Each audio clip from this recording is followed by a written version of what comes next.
नमस्कार, मेरा नाम है डॉक्टर पुरु धवन और आज इस वीडियो में हम बात करने वाले हैं उन चीज़ों के बारे में जिन्हें हमें इन सर्दियों में करने से बचना चाहिए। जैसे-जैसे मौसम बदलता है, हमारे खाने-पीने की हैबिट बदलनी शुरू हो जाती है और जैसे-जैसे हैबिट बदलती है, तो कुछ चीज़ें ऐसी होती हैं जिन्हें किडनी फेलियर पेशेंट को हमेशा अपने ध्यान में रखना चाहिए। तो अगर आप किडनी फेलियर के पेशेंट हैं, सर्दी के मौसम में आपको गुड़ खाने का मन करता है, तो आप उसे हाथ भी नहीं लगाएँगे। क्योंकि गुड़ जो है अगर आप खाते हैं, थोड़ा-सा भी खाते हैं, इतना सा भी टुकड़ा खाते हैं तो आपको हार्ट अटैक आ सकता है। क्यों आ सकता है उसको समझने की ज़रूरत है। एक किडनी फेलियर पेशेंट के अंदर किडनी जब काम नहीं कर रही तो बॉडी में जो वेस्ट मटेरियल है वो इकट्ठा हो रहा है। वो आप क्रिएटिनिन और यूरिया के रूप में ज़्यादा देखते हो, समझते हो। मगर एज़ ए डॉक्टर मुझे लगता है कि सबसे खतरनाक चीज़ होती है पोटेशियम। पोटेशियम एक ऐसी चीज़ है जो हमारी मांसपेशियों को ताकत देती है। जब इसकी मात्रा बहुत ज़्यादा बढ़ जाती है तो हमारी मांसपेशियों में थकावट पैदा कर देता है। और क्योंकि हमारा जो हार्ट है, हमारा जो दिल है, वो भी मांसपेशियों का बना है और हर सेकंड वो धड़कता रहता है। तो जब पोटेशियम की मात्रा बढ़ती है तो वो स्लो डाउन होना शुरू हो जाता है। पैल्पेशन, घबराहट होना और फाइनली क्या होता है, कार्डियक अरेस्ट होता है, दिल धड़कना बंद कर देता है। अब है वो गुड़, अब गुड़ से पोटेशियम आपके हार्ट का क्या रिलेशनशिप है? गुड़ तो बहुत अच्छा है, सभी लोग खाते हैं, सभी लोग एडवाइस करते हैं कि गुड़ खाओ, गुड़ तो बहुत अच्छा है। गुड़ अच्छा है मगर उन लोगों के लिए जिनकी किडनी बिल्कुल अच्छे तरीके से काम कर रही है, क्योंकि जब आप गुड़ खाएंगे तो गुड़ में जो पोटेशियम है वो आपकी बॉडी में जाएगा और आपको नुकसान पहुंचाएगा। अब गुड़ में पोटेशियम आता कैसे, इसे समझने की ज़रूरत है। गुड़ को बनने का प्रोसीजर समझना। हम गन्ना लेते हैं, गन्ने का थोड़ा सा जूस निकालते हैं, उसे पकाते हैं और छोटा सा गुड़ बना देते हैं। यानी अगर हम इतना सा गुड़ खाते हैं तो पूरे गन्ने से भी क्या, 2-3 गन्ने का जो पोटेशियम है वो एक ही बारी में छोटा पैकेट बनकर आपकी बॉडी में चला जाएगा। और जैसे वो बॉडी में जाएगा, पोटेशियम की वैल्यूज एकदम तेजी से बढ़नी शुरू हो जाएंगी। और पोटेशियम जैसे बढ़ेगा तो हमें जो कार्डियक दिखते हैं वो आनी शुरू हो जाएंगी। इसी वजह से जितने भी किडनी फेलियर के पेशेंट होते हैं उन्हें गुड़ से और गुड़ की बनी हुई चीज़ों से, जैसे रेवड़ी है, गज्जक है, इनसे बचना चाहिए। इन बिल्कुल भी इनटेक नहीं करना चाहिए। अब सवाल उठता है कि अगर हम ये नहीं खाएंगे सर्दियों में तो क्या खाएंगे? ऑप्शन है हमारे पास, मैं आपको बताता हूँ। अगर हम गुड़ नहीं खा रहे हैं मगर हम खा सकते हैं चीनी, क्योंकि चीनी जो आती है वो रिफाइंड होकर आती है, उसमें जितना पोटेशियम होता है सब निकल जाता है प्रोसेसिंग के अंदर। तो एक किडनी फेलियर पेशेंट को गुड़ का मीठा बिल्कुल भी अलाउड नहीं होता, उसे अलाउड होता है चीनी का मीठा। अगर आप चीनी का मीठा लेते हैं आपको कोई भी दिक्कत नहीं होगी, आपका पोटेशियम नहीं बढ़ेगा। तो अगर आप डायबिटिक नहीं हैं तो आप चीनी का मीठा, यानी अगर आप रेवड़ी गज्जक खा रहे हैं तो चीनी वाली खा लीजिए, गुड़ की मत खाइए, आपका काम हो जाएगा। तो हमने इन चीज़ों का ध्यान रखना है। दूसरी चीज़, जैसे जैसे सर्दी का मौसम आता है लोगों को च्यवनप्राश खाने का शौक चढ़ता है और वैसे भी इस टाइम जो बीमारियां फैली हुई हैं उसमें हम सोचते हैं कि बॉडी में इम्यूनिटी बनी रहे। च्यवनप्राश बहुत अच्छी मेडिसिन हैं, बहुत अच्छा काम करती हैं, मगर एक किडनी फेलियर पेशेंट के अंदर हार्ट अटैक आता है पोटेशियम की वजह से। और क्यों आता है? कारण सेम है, गुड़ वाला। क्योंकि हम क्या करते हैं, जब हम च्यवनप्राश बनाते हैं तो हम आंवला यूज़ करते हैं। आंवले को हम इसको बॉईल करेंगे, फिर उसकी लुगदी बनाएंगे, लुगदी को फिर हम उसको पकाएंगे। तो हम क्या करते हैं कि बहुत सारा आंवला एक छोटे से चम्मच में ले लेते हैं।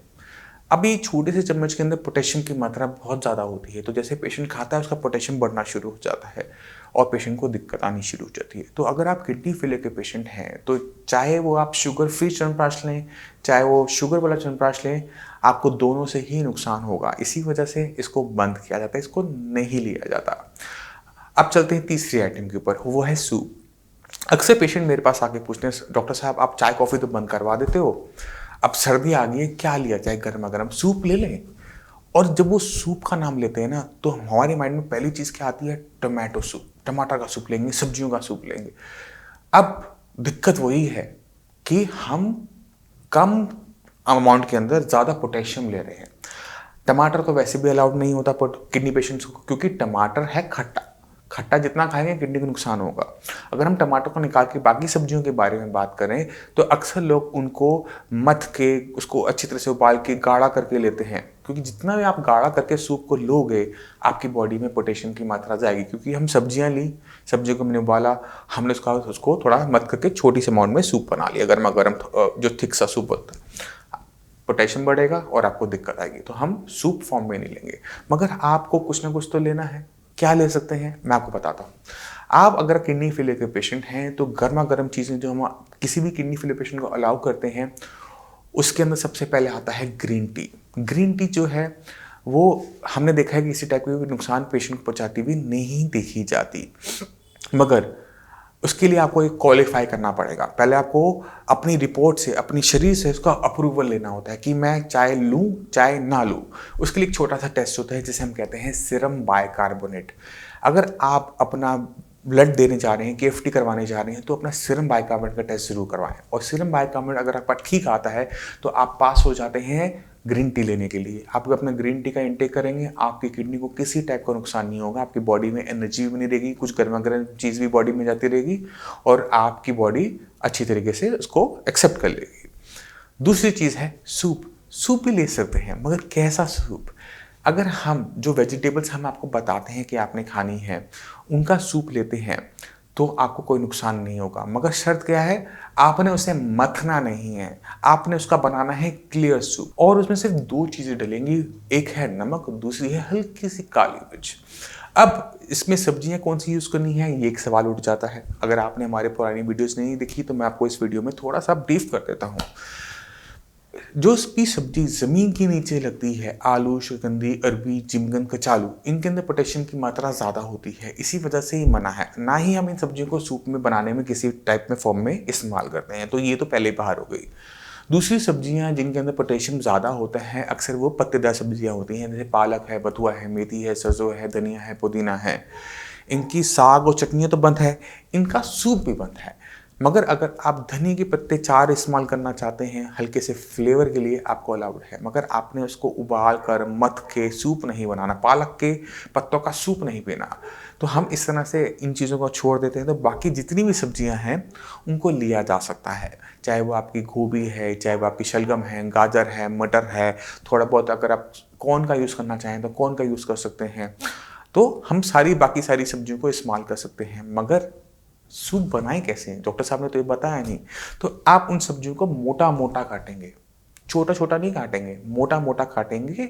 और जब सूप बनाएंगे तो उनको मथेंगे नहीं, उनको एसिडिटी से आप खाएंगे तो कोई दिक्कत नहीं है। तो इस सूप जिसके अंदर हम सब्जियों को मोटा मोटा रखते हैं, उसमें हम कम से कम चीज़ें डालते हैं, ना उसमें अजीनोमोटो जा रहा है, ना उसमें विनेगर जा रहा है, उसमें कुछ नहीं जा रहा, उसमें सिर्फ जा रही है नमक और काली मिर्च। तो इसे हमें ना क्लियर सूप कहा जाता है। ये चाइनीज सूप होता है जिसमें बहुत बेसिक इंग्रेडिएंट्स डाले जाते हैं, तो इसका सेवन आप कर सकते हैं। और जिन लोगों को थोड़ा सा नूडल्स खाने का मन हो तो उसमें थोड़ा सा नूडल्स को भी एडअप किया जा सकता है। ऐसा सूप इंटेक करेंगे आपको कोई नुकसान नहीं होगा।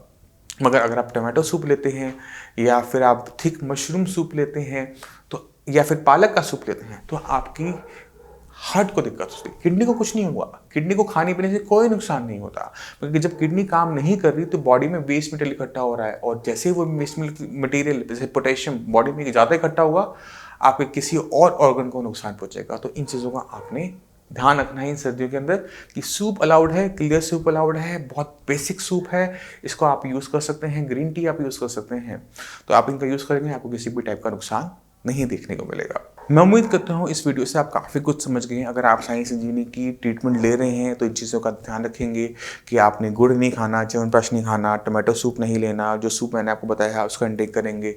चाय का इंटेक हमने आपका बंद कर रखा है, उसके लिए मैं आपसे माफ़ी चाहूँगा। मैं आपको कभी भी अलाउ नहीं कर सकता, आपको ग्रीन टी दे सकता हूँ, मगर ग्रीन टी के लिए भी आपको क्वालिफाई करना पड़ेगा, अपना सीरम बाइकार्बोनेट का टेस्ट करवाना पड़ेगा। अगर लेवल ठीक है तो ही आप लेंगे। तो अगर आप इन बातों को ध्यान में रखते हैं, इन चीज़ों को फॉलो करते हैं, तो हम आपके साथ मिलकर आपकी किडनी को पहले से बेटर काम करवा सकते हैं। और जो किडनी फेलियर के पेशेंट हमें पहली बार देख रहे हैं, उनके माइंड में कोई डाउट है, कुछ पूछना चाहते हैं, किडनी की फंक्शनिंग कैसी बढ़ाई जाए, किडनी लेवल को कैसे कम किया जाए, तो नीचे दी हुई नंबर पर कॉल करके साइंस इंजीनियरिंग के डॉक्टर से आप फ्री ऑफ कॉस्ट कंसल्टेशन ले सकते हैं। आप अपॉइंटमेंट लेके मुझसे भी आकर मिल सकते हैं। अब इसी के साथ आप सभी चलने की आगे चाहूँगा। मिलते हैं अगली वीडियो में, तब तक के लिए धन्यवाद।